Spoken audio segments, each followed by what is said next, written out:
Este concepto o esta idea es realmente trascendente o trascendental en la vida de los cristianos.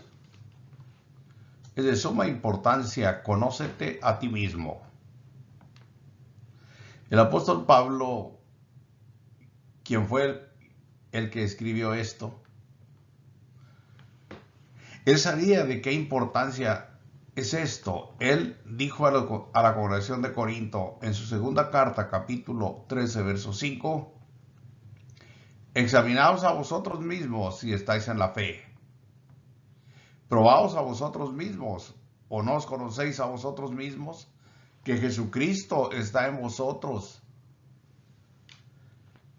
El apóstol escribió esta gran verdad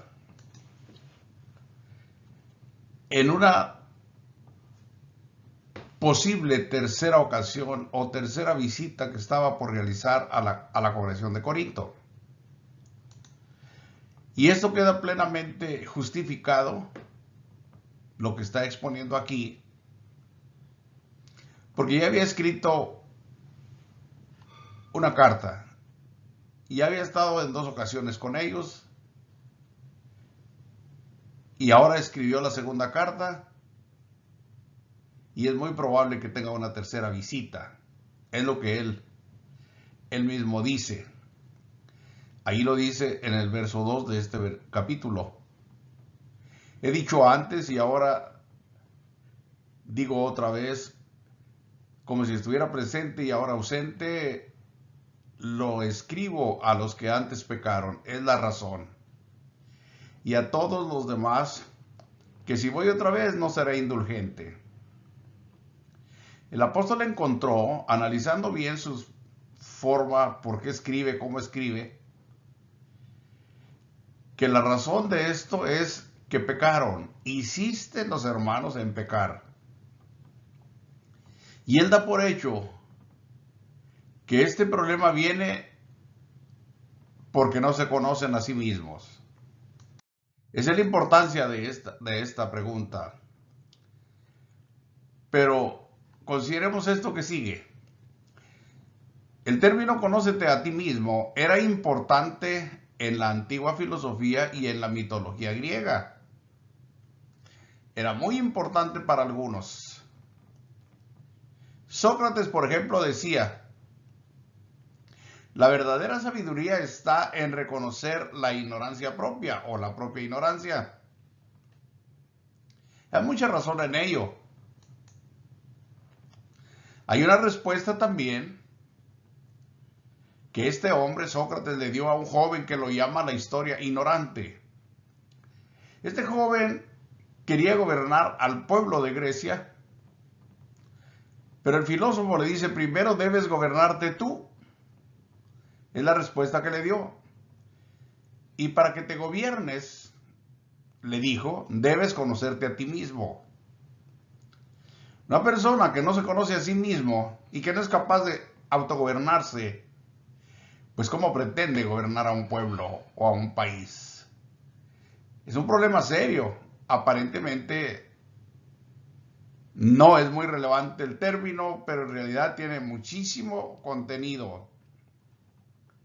Mire usted, el Evangelio dice, aplicándolo a lo espiritual, ya no es filosofía, ya no es ciencia humana, es a lo espiritual. Pablo dice, nadie os engaña a sí mismo. Si alguno entre vosotros se cree sabio en este siglo, hágase ignorante. ¿Para qué? Para que llegue a ser sabio. Qué interesante, ¿verdad? Hágase ignorante. La misma lógica, la misma manera de pensar.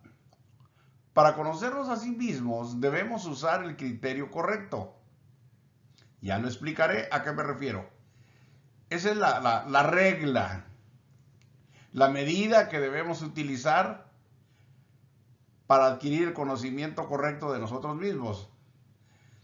Debemos de estar seguros de no confundir nuestro origen. Miren lo que Cristo dijo aquí cuando le estaba explicando a Nicodemo la necesidad de nacer del espíritu, nacer de lo alto. ¿Recuerda usted que Nicodemo no entendía? Y el Señor le explicó, y aquí le define en Juan 3:6 las cosas. Mira, Nicodemo, lo que es nacido de la carne, carne es. Está claro. Y el que es nacido del espíritu con mayúscula, es que es engendrado, como ya lo vimos. Espíritu es, son dos naturalezas diferentes, dos orígenes de la persona. Por esta razón, utilizo yo el término criterio. Me refiero a su linaje. Es necesario utilizar la búsqueda en el reconocimiento de quién soy, de nosotros mismos, siguiendo esta línea, el espíritu, en que fuimos engendrados y nacidos del espíritu, como ya lo explicamos en el estudio pasado. Recuerden que vimos que Dios nos engendra y nos hace nacer a través de su Santo Espíritu, y también llegamos a ser hijos por adopción. Esto quedó bien claro, por eso yo puse este estudio aquí. Conócete a ti mismo, para que nosotros tengamos presente en qué aspecto debemos de fundamentar nuestra búsqueda. En el Espíritu, en que nacimos del Espíritu, ahí es donde debemos de conocernos. Ahí hay clara explicación y no hay confusión. En la 1 Corintios 2:14 dice, pero el hombre natural, el que es nacido de la carne, como está ahí, el hombre natural no percibe las cosas que son del Espíritu de Dios, porque para él son locura, recuerden de Nicodemo, y no las puede entender, porque se han de discernir espiritualmente. El hombre espiritual lo entiende perfectamente, porque ese es su origen, ese es su linaje, esa es su vida. No seamos, por lo tanto, complacientes con nuestra naturaleza adánica, es decir, lo que es nacido de la carne es de naturaleza humana, es natural y es descendiente de Adán. Muchas ocasiones el hombre, la persona tiende a ser muy compaciente con esa naturaleza. La Biblia lo llama, ya en términos cristianos, lo llama hombre o el viejo hombre, el viciado a los deseos engañosos de la carne. Así lo llama. No debemos de ser complacientes nosotros a esa naturaleza que aún llevamos nosotros. En Efesios 4:22 dice, en cuanto a la pasada manera de vivir, a lo que yo me estaba refiriendo ahora, despojaos del viejo hombre, que está viciado conforme a los deseos engañosos. Pues la Escritura dice, fundamento esencial de la pregunta del apóstol Pablo. Todo cristiano debe conocerse en su naturaleza propia, lo que ya he explicado en la naturaleza del Espíritu. Examinaos a vosotros mismos si estáis en la fe. Probaos a vosotros mismos o no os conocéis a vosotros mismos. El fundamento aquí es lo que yo subrayé, que Jesucristo está en vosotros. Eso es lo que uno debe estar bien seguro y bien convencido, que Jesucristo está en nosotros. No es solamente como que Él estuviera presente en el lugar donde estamos nosotros, sino que Él es nuestra vida. Él está presente, Él se expresa, se da a conocer, se manifiesta en cada uno de nosotros en la propia manera de vivir. Y es lo que Pablo dice, analícense y vean si realmente su vida es la vida de Cristo. Entonces estarán seguros y vivirán seguros o vivirán apropiadamente. Porque cuando Jesucristo está en uno está en Él. Se fusiona Cristo espiritualmente con el cristiano. Cristo está en Él y el capítulo 2 de Gálatas 20 contiene lo que estoy diciendo. Con Cristo estoy juntamente crucificado. Y ya no vivo yo. Entendamos muy bien esto. ¿Qué significado tiene? Ya no vivo yo. Mis acciones, mis pensamientos, mis actitudes, mi manera de ser, mi conducta misma, ya no es la mía. Ya no soy el que era antes de estar en Cristo. Dice, mas vive Cristo en mí. Y lo que ahora vivo en la carne, lo vivo en la fe del Hijo de Dios, el cual me amó y se entregó a sí mismo por mí. Importantísimo esto. Porque para mí el vivir es Cristo. Lo dijo allá en Filipenses 1:21. Yo solo subrayé hasta aquí, solamente escribí hasta aquí. Pues la otra parte corresponde a la muerte, pero de cualquier manera, usted y yo, que creemos y estamos en Cristo, usted y yo, vivos, estamos y somos de Cristo. Muertos, también somos de Cristo. Es lo que dice Romanos 14:8. Pues si vivimos, para el Señor vivimos. Y si morimos, para el Señor morimos. Así pues, sea que vivamos o que moramos, del Señor somos. Perfectamente claro. Conocernos a nosotros mismos es evitar una serie de conflictos y errores que suceden por causa de la ignorancia de sí mismo. La persona que está en Cristo no debe estar en conflicto con su naturaleza carnal. Hay una manera de razonar y de pensar que yo he conocido a través de los años entre el pueblo, entre la gente que asegura estar en Cristo. Esta manera de pensar es que como los cristianos estamos en carne, o es decir, vivimos en un cuerpo físico, se dice que mientras uno esté en ese cuerpo, siempre habrá un fuerte conflicto entre la carne y el espíritu. Y muchos quieren justificar las obras de la carne en sus vidas en Cristo Jesús, porque dicen que el deseo es más fuerte que su propia voluntad. Aún por arriba de los mandamientos del Señor. Miren lo que el Señor dice aquí. Digo pues, es una orden. Andad en el espíritu y no satisfagáis los deseos de la carne.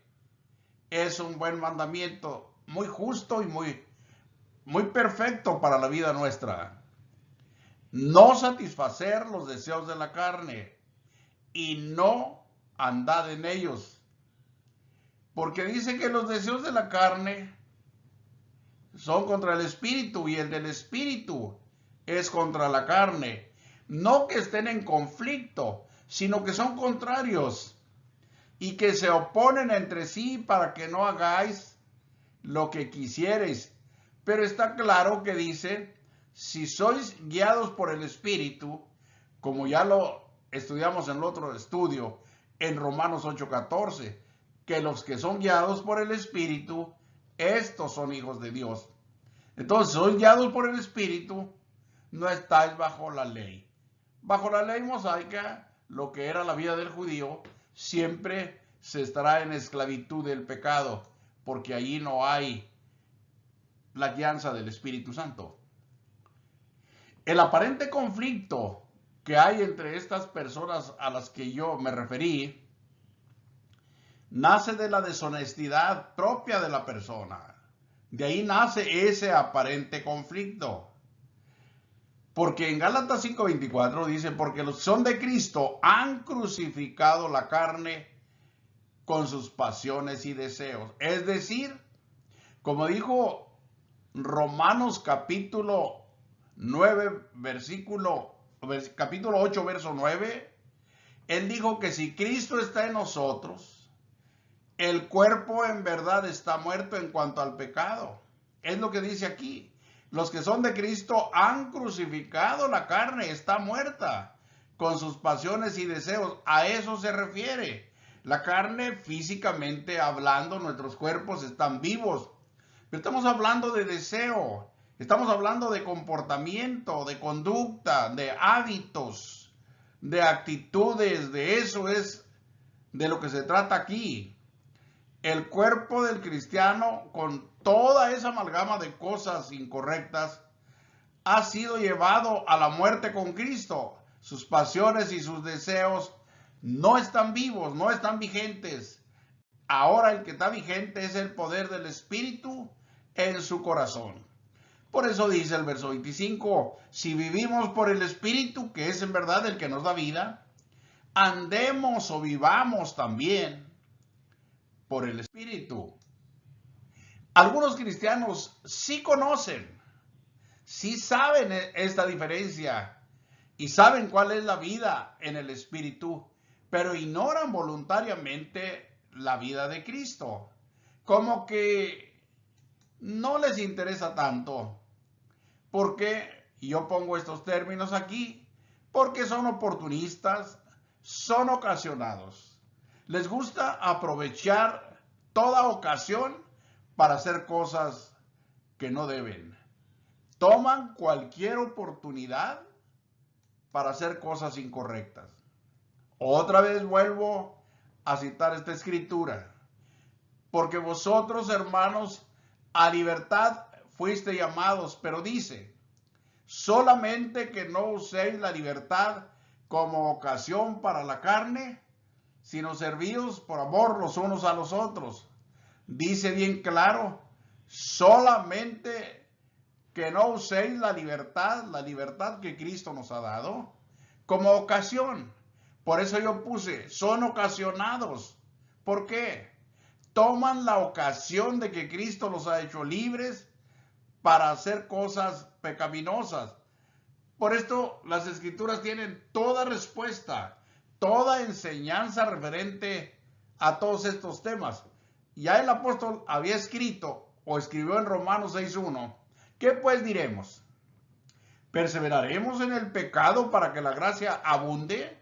Usted ve allí realmente cómo está planteada esta pregunta. ¿Qué pues diremos? ¿Perseveraremos en el pecado para que la gracia abunde? ¿Qué es lo que aquí se ve? ¿Qué es lo que hay detrás de esta pregunta? La oportunidad, el oportunismo ocasionado de los hombres deshonestos, como yo puse antes, y aprovechar de la libertad en Cristo para hacer lo que no deben hacer. ¿Perseveraremos en el pecado, que al cabo tenemos gracia en abundancia? En ninguna manera. Para que la gracia abunde, para que la gracia de Dios nos siga favoreciendo vez tras vez, en ninguna manera. Y el verso 2 dice, porque los que hemos muerto, en ninguna manera, porque los que hemos muerto al pecado, ¿cómo viviremos aún en él? Así que mi consejo es, no debemos ser deshonestos en Cristo. Mucho cuidado. No debemos de tomar la ocasión ni ser oportunistas en cuanto a las propuestas de la carne. Estamos en la carne, acuérdese, pero no somos de la carne. Estamos en la carne, pero no litigamos según la carne. Así está escrito. Porque tienen este tipo de razonamiento del que estoy hablando. El argumento tradicional muy arraigado. Esto es, como lo voy a explicar más adelante. Yo ya hice el estudio de Romanos 7, donde habla del apóstol como esclavo del pecado. Ya hice el estudio de Romanos 3, versos 9 al 19. Ya hice el estudio de 1 de Juan 1, del 1 al 10. En todos estos escritos que le estoy diciendo, mucha gente de la que estoy hablando es donde se funda, según aparentemente ahí tiene fundamento, para argumentar que el que es de carne en este mundo siempre será esclavo de pecado. Hablando de la naturaleza biológica nada más, a la que Cristo se refirió, lo que es carne, carne es, lo que es espíritu, espíritu es. Eso no es así. Por eso yo le pongo aquí que este tipo de razonamiento o de personas tienen el argumento tradicional muy arraigado, porque es un argumento tradicional, no es bíblica esa enseñanza. Y yo se lo voy a aclarar y se lo voy a poner bien, bien detallado delante cuando lleguemos al estudio que le he explicado, que le he dicho. Luego aquí dice, toda persona que vive, ese es el argumento de ellos, en un cuerpo de carne es esclavo de pecado. Hasta los apóstoles dicen, hasta los apóstoles fueron esclavos de pecado. Ya siendo apóstoles, créame, yo no quiero ser drástico, no quiero ser extremista, no quiero ser de ninguna manera causar algún escándalo en la manera de pensar y de razonar de aquellos que creen en Cristo. Yo lo que quiero es aclarar y enseñar la verdad tal como se nos ha dado, y que nadie que tiene esa fe y esa esperanza en Cristo, que a nadie se le haga tropezar confiando en la mentira, pensando que es la verdad. Eso no es justo, eso no es correcto. Nadie debe hacer terrible daño a las personas que tienen fe en Cristo Jesús. Esto que está aquí escrito, que toda persona es esclavo de pecado en Cristo y que los apóstoles también lo fueron, es una gran mentira. Y eso no es realmente de ser hijos de Dios. Ese razonamiento no viene ni de Cristo ni de sus apóstoles. Ese es de gente enemiga, mejor dicho, del Evangelio. Aquí Pablo lo escribió así, mire. Romanos 7:14 es solamente un dato para lo que yo le estoy diciendo ahí, de donde se toma la idea de que todos somos pecadores y hasta esclavos del pecado en Cristo. Porque sabemos que la ley es espiritual, mas yo soy carnal, vendido al pecado. El que lo escribió fue el apóstol Pablo, siendo apóstol. No lo escribió como judío o antes de ser apóstol. Él está escribiendo como apóstol y se está declarando en ese momento esclavo de pecado, vendido al pecado.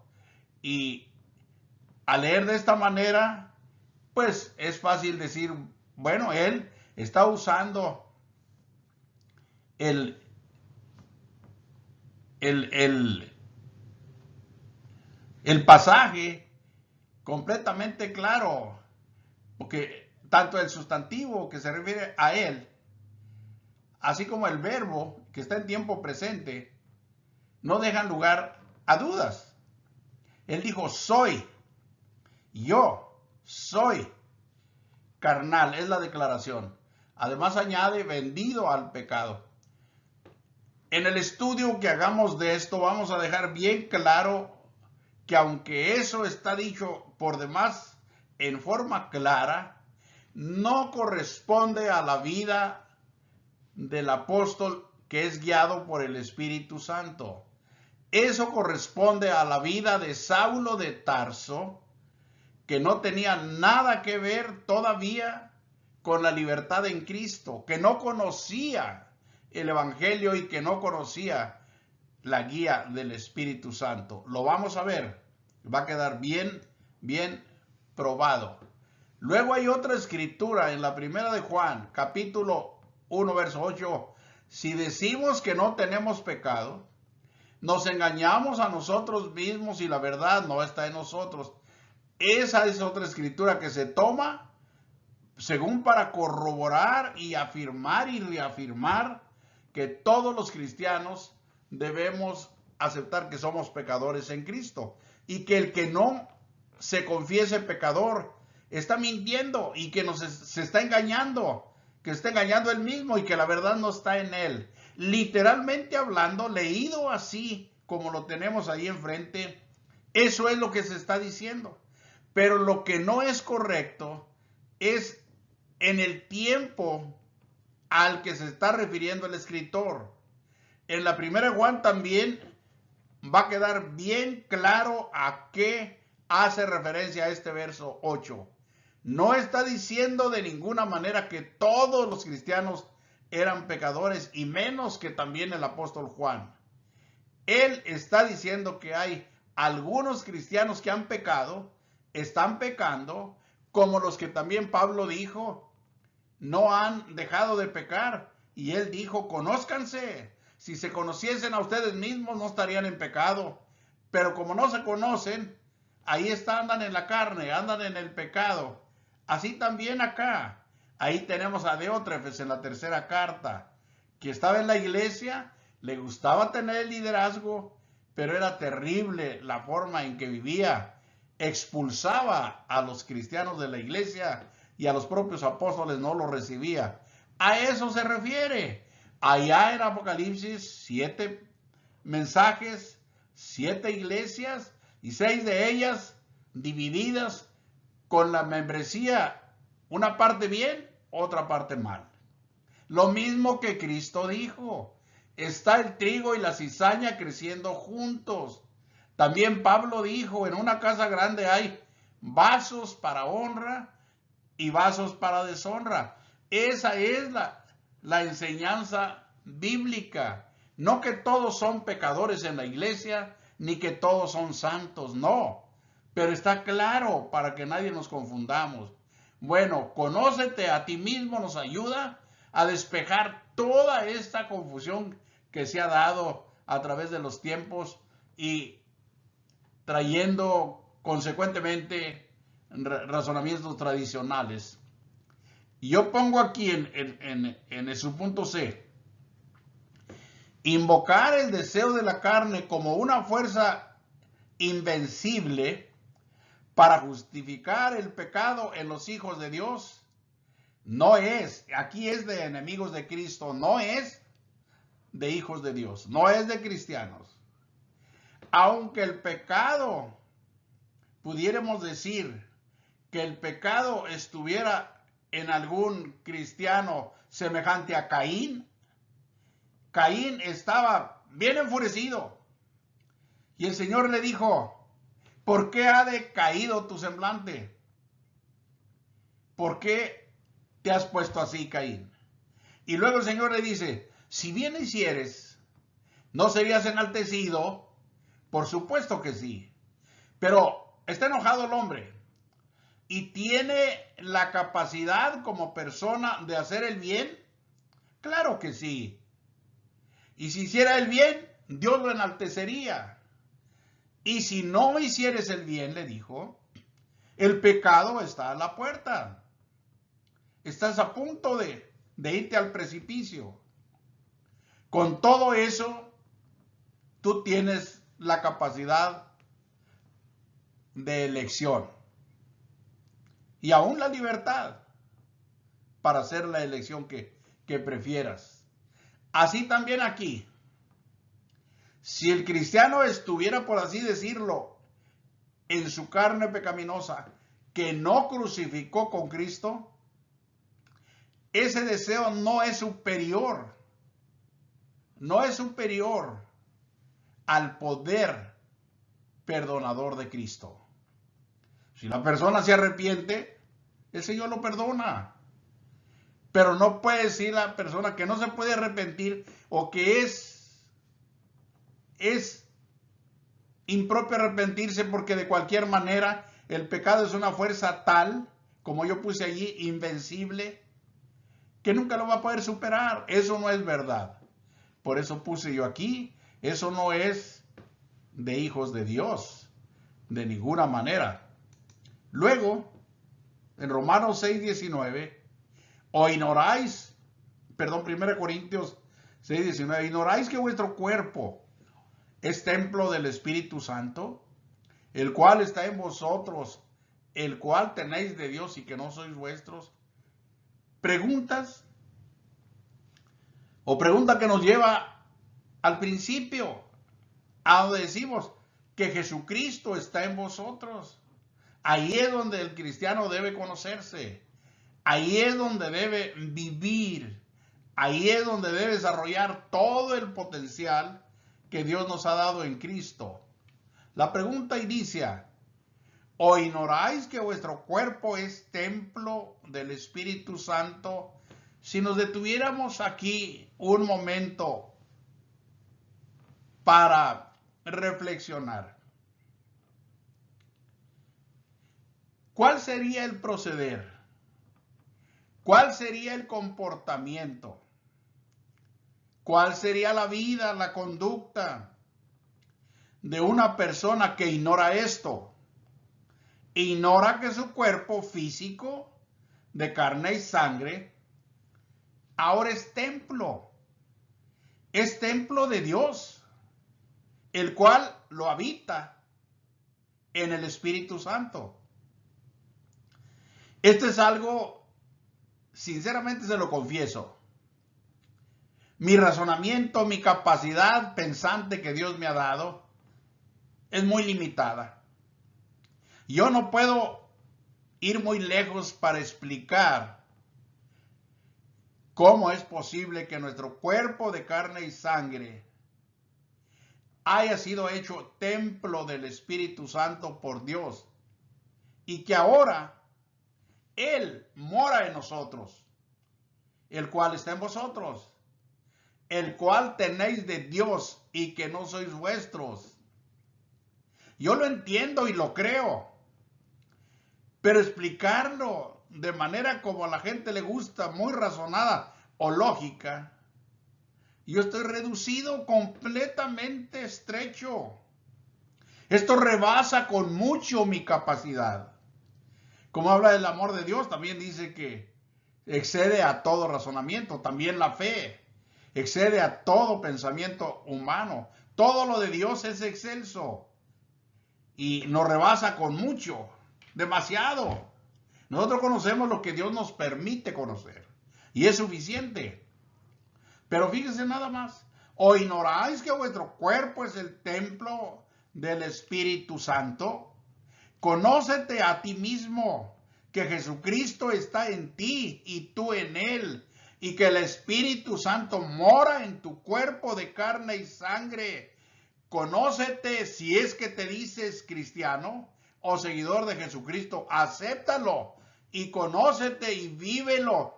Y no andes blasfemando diciendo que porque eres de carne y sangre, eres esclavo del pecado. Esa es una gran mentira, producto de la ignorancia y también de la incredulidad y de la maldad del hombre deshonesto que no quiere, no se atreve a realizar el cambio, porque se puede hacer. Millones de gente lo hemos hecho y en el Señor Jesús lo hemos logrado. Pero que no se pongan esas absurdas excusas de que no, de que todos seguimos siendo pecadores. Eso no es verdad. Pero limitan y afectan mucho esas maneras de pensar a aquellas personas, hombres, mujeres, que verdaderamente aman a Dios, aman el Evangelio, a Cristo, su salvación. Los afectan demasiado y les privan de muchas bendiciones que Dios nos ha dado en Cristo. Mucho cuidado. El verso 20, después del 19, de ahí donde estábamos, dice, porque habéis sido comprados por precio. Yo tampoco puedo ahí ir muy lejos en explicación, en el precio. Usted, hemos sido comprados por precio. Por demás está decirlo, ¿cuál es el precio? La sangre de Jesucristo es lo que se ha pagado por mi salvación, por mi alma, por mi vida. Siendo así, dice, glorificad pues a Dios en vuestro cuerpo y en vuestro espíritu, los cuales son de Dios. Se acabó el argumento que dije tradicional. El cuerpo y el espíritu del cristiano son de Dios, porque Él compró todo el ser con su sangre. No compró solo el espíritu, no compró solo el alma, compró todo el ser. Espíritu, alma y cuerpo son de Dios y deben de ser usados en el servicio de Dios. Deben vivir para Dios, no para ellos. Se acabó la excusa de que somos esclavos del pecado. Aquí viene algo maravilloso, pero Conócete a ti mismo para que puedas disfrutar de estas grandes bendiciones. En Romanos 12:1 dice, así que, hermanos, os ruego por las misericordias de Dios que presentéis vuestros cuerpos en sacrificio vivo, santo, agradable a Dios, que es vuestro culto racional. Lo primero, la súplica, el ruego apostólico, es para que usted y yo, que somos seguidores de Jesucristo, discípulos del Señor y adoradores del Dios vivo, sepamos cómo debemos presentarnos a adorar. Presentarnos con nuestros cuerpos en sacrificio vivo. No podemos venir a adorar a Dios ni un día ni todos los días con las manos vacías. Venir a adorar a Dios es venir a depositar o a derramar nuestro ser delante de Él en reconocimiento, en gratitud, en glorificación al Señor por todo lo que Él merece y por todo lo que nos ha dado y nos da. Es una entrega total en una humillación y reconocimiento de todo corazón al que vive por los siglos de los siglos. Y no solamente le venimos a entregar el espíritu, sino nuestro cuerpo. Presenta, dice allí Pablo, presenta tu cuerpo, parafraseando esto, en sacrificio vivo a Dios. Vivo quiere decir completamente libre de contaminación de pecado. Porque un cuerpo contaminado con el pecado es un cuerpo muerto. Por eso sigue como si dijéramos, lo aclara o lo avala el término que sigue, santo. Sí, vivo. Quiere decir un cuerpo santo, limpio, libre de pecado. ¿Por qué? Porque ese es el sacrificio. Esas son las ofrendas que a Dios le agradan. Agradable a Dios. Él desde el antiguo pacto, en su ley sacerdotal, en Levítico, en los sacrificios fue muy específico. ¿Cómo debían de presentar los animalitos los sacerdotes? Animalitos perfectos, sin defecto, sin enfermedades, sin problemas, porque del otro modo no eran agradables a Dios. Por eso dice la parte última, que ese tipo de sacrificio, que ahora es nuestro cuerpo físico, dice, es vuestro culto racional. ¿A qué se refiere? Se refiere que nosotros al entregar el cuerpo físico que Dios nos ha dado en sacrificio vivo y santo a Dios, y que sabemos que es agradable delante de Él, es porque lo hemos razonado muy bien.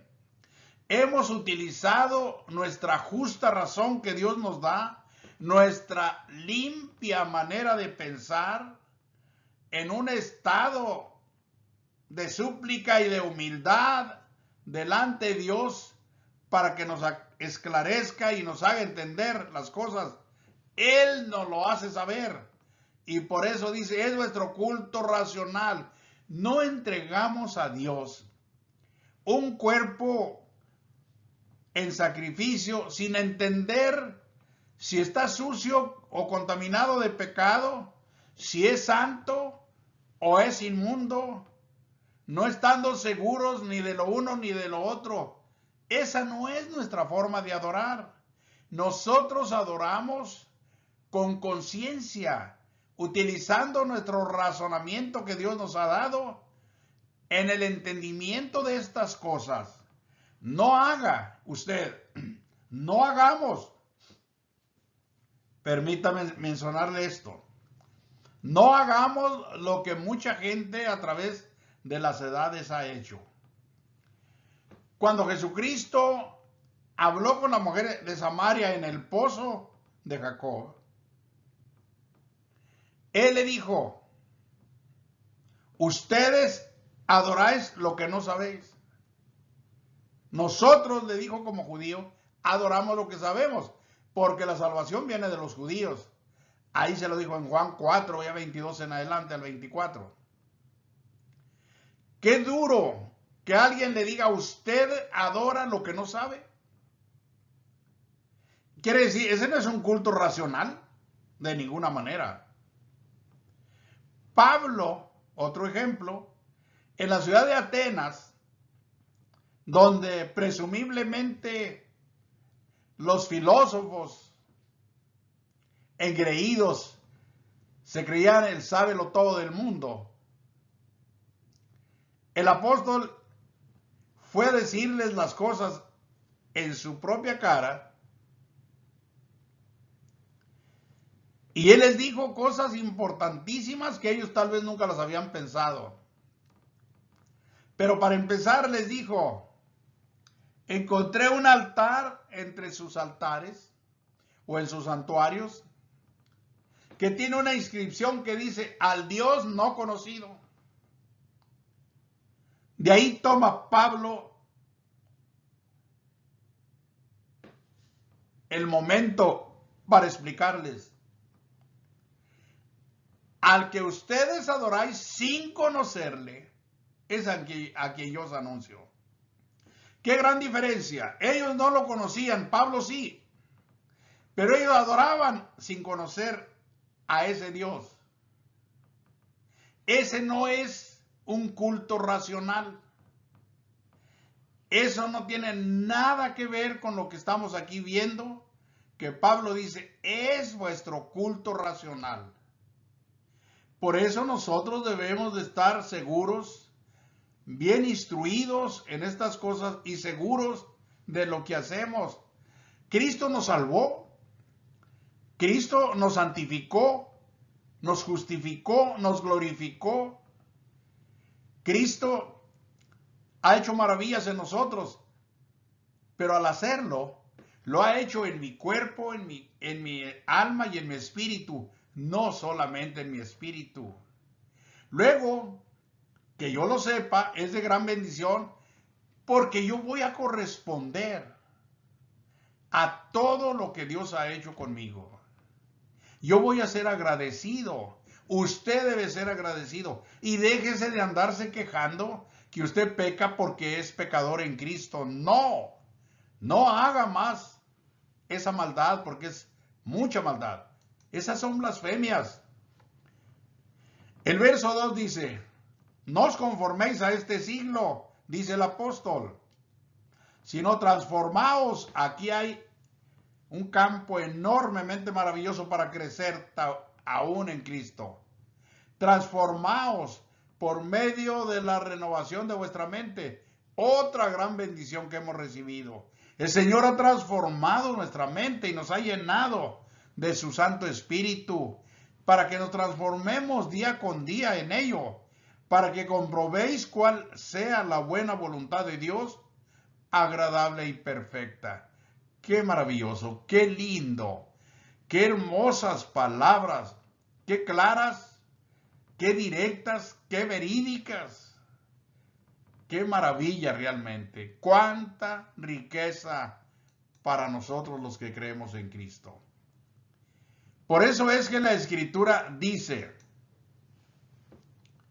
velad debidamente y no pequéis, porque algunos no conocen a Dios, para vergüenza vuestra lo digo. Qué pena, ¿verdad? Nosotros diríamos en nuestro propio vocabulario, en nuestro lenguaje, velen debidamente y no pequen, porque algunos de ustedes no conocen a Dios. Para vergüenza de ustedes se los estoy diciendo. Qué triste, qué pena. Pero la Escritura dice, velad debidamente, de manera correcta, y no pequéis. El pecado en el cristiano no es una opción de vida. No podemos, como dije, ser complacientes con la naturaleza adánica que venimos nosotros todavía trayendo. Quien hace eso, dice, algunos no conocen a Dios. Para vergüenza vuestra lo digo. Por eso vuelvo a recordar, pruébate, conócete a ti mismo. Si estás en la fe, prueba que Jesucristo está en ti. Prueba que Jesucristo es el todo de tu vida. Que tus palabras, tus pensamientos, tus deseos, tus sentimientos, todo corresponda a Cristo Jesús. Pruébate. En el autoconocimiento es posible vivir la vida en Cristo conforme a la buena voluntad de Dios. Ahí sí, el que se autoconoce vive de la manera correcta. ¿Saben por qué? Aquí hay 4 preguntas que yo pudiera hacer, pero aquí las voy a declarar. Porque sé quién soy y también sé de dónde vengo. En el conocimiento de sí mismo, esto es fundamental. Es el principio de tal conocimiento. Sé quién soy, ya me conozco, pero también sé de dónde vengo. Dice esta escritura, Efesios 2:10, porque somos hechura suya, lo dice el Señor. Yo no me hice a mí mismo, Él me hizo. Soy hechura de Dios, creados en Cristo Jesús. Hemos venido de Cristo Jesús. Conócete a ti mismo. En este criterio, como dije en el principio, en esta regla, en este fundamento. ¿Por qué estoy aquí? También lo sé. Esas son las ventajas del autoconocimiento. Sé quién soy, sé de dónde vengo. Y dice aquí, para buenas obras, las cuales Dios preparó de antemano para que viviésemos en ellas. Sé por qué estoy aquí. Estoy aquí para buenas obras. En eso me voy a ocupar y me debo ocupar, no en la carne. Las obras de la carne son obras de muerte. Las obras en Cristo son obras de justicia, son obras vivas. Por eso los cristianos se convierten a Cristo para poder venir a servir al Dios vivo y verdadero, porque fuera de Cristo no hay manera de servirlo. Entonces, verso 10, para buenas obras las cuales Dios preparó de antemano para que viviésemos en ellas. Por eso es muy importante. Sé quién soy, sé de dónde vengo, sé por qué estoy aquí y también sé a dónde voy, porque voy al cielo. Dice Filipenses 3:20, mas nuestra ciudadanía está en los cielos, de donde también esperamos al Salvador, al Señor Jesucristo. Como conclusión diremos, los problemas dentro de la iglesia son muchos. Esto por causa de los que han establecido los deseos de la carne como forma de vida en Cristo. Qué terrible, qué tristeza que en las congregaciones se vea tanto pecado. Y ahora nadie puede decir nada porque la gente es muy delicada, se ofende de cualquier señalamiento que se haga, pero no cambia. Se ofende, pero no cambia. Aquí en la 1 Corintios capítulo 3, verso 1, de manera que yo, hermanos, no pude hablaros como a espirituales, sino como a carnales, como a niños en Cristo. Os di a beber leche y no vianda, porque aún no erais capaces, ni sois capaces todavía, porque aún sois carnales. Pues habiendo entre vosotros celos, contiendas, disensiones, ¿no sois carnales y andáis o vivís como hombres? Esto en la iglesia, sí. Por eso estaba llena de conflictos, llena de problemas, llena de pecado. Por eso es que concluye la segunda carta el hombre, el apóstol Pablo, diciendo, si yo voy por tercera vez, ya no voy a ser indulgente. 2 o 3 testigos, basta, y vámonos a arreglar todo asunto y a poner disciplina, a poner orden. Buscan una prueba, dijo, que Cristo habla en mí, la van a tener. Sí, porque en verdad eso de la tolerancia al pecado en la iglesia ha hecho mucho daño. Y da pena decirlo, da pena. Desgraciadamente no podemos nosotros negarlo. Pero hay personas que todavía su aliento los domingos, alcohol, no se soporta y ya están tomando la cena del Señor, incluso dirigiendo las oraciones y las alabanzas. Esto se ha ido a los extremos de la maldad.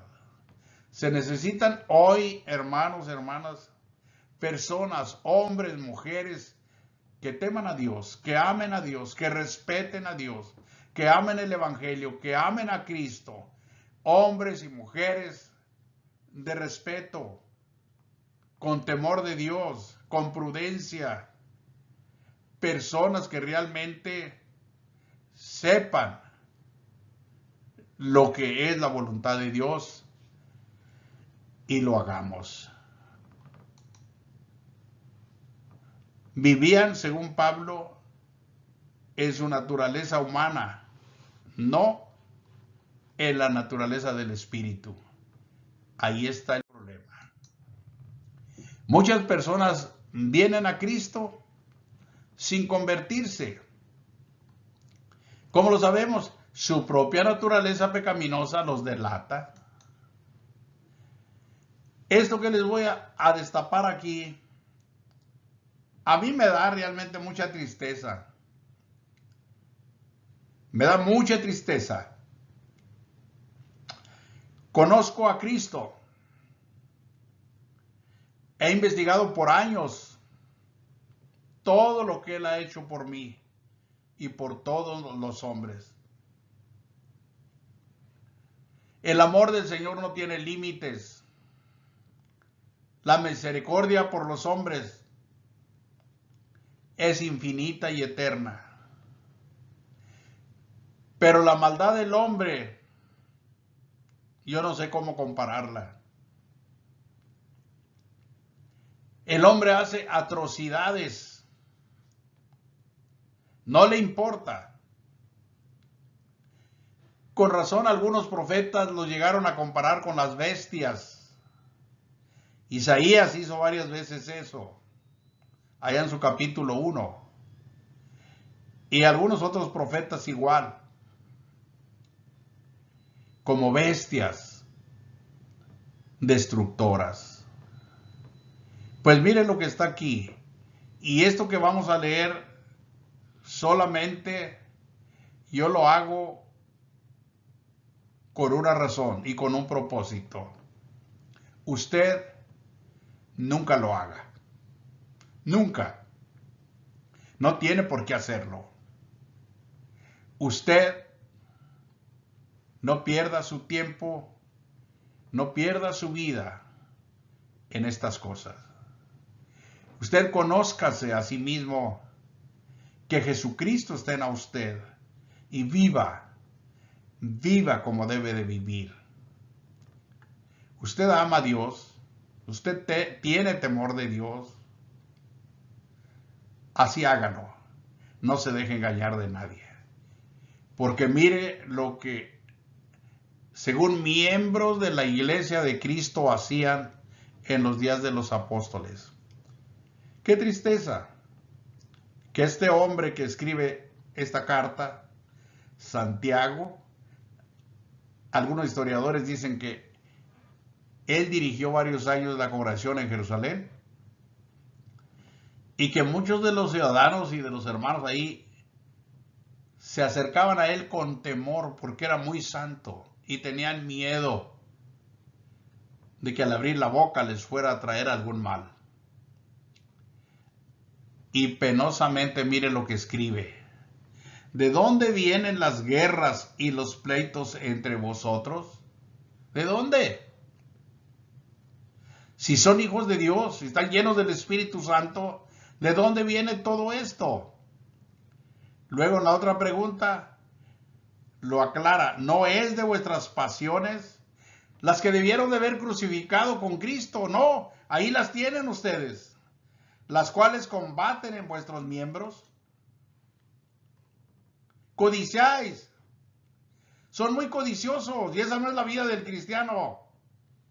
Eso no es lo que Cristo enseña. Codiciáis y no tenéis. Pero no solo eso, matáis y ardéis de envidia. ¿Cuál Caín, verdad?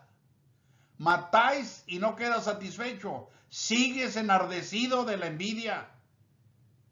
No podéis alcanzar. Combatís y lucháis, pero no tenéis lo que deseáis, porque no pedís. Pedís y no recibís, porque pedís mal. ¿Para qué? Para gastar en vuestros deleites. No pedís para ayudar al pobre, para cubrir las necesidades del que no tiene con qué pagar sus cuentas de salud, médicas, con qué comprar sus medicamentos, con qué comprar su despensa, con qué pagar su renta. No pedís para eso. Pedís para los deleites, para tus paseos, perdonando la expresión, para tus pachangas. Para eso pides. Ya no debemos nosotros nunca seguir estos malos ejemplos. Conócete a ti mismo. Examinaos a vosotros mismos si estás en la fe. Probaos a vosotros mismos. ¿O no os conocéis a vosotros mismos? Que Jesucristo está en vosotros, a menos que estéis reprobados. Usted y yo no estamos reprobados. Usted y yo no estamos de acuerdo con esa conducta que se describe aquí en el capítulo 4 de Santiago. Nunca, jamás viviremos algo semejante. Nos apartaremos y viviremos humildemente sumisos a la voluntad de Dios en Cristo Jesús, conociéndonos a nosotros mismos a la luz de nuestro Señor y Salvador Jesucristo. Gracias.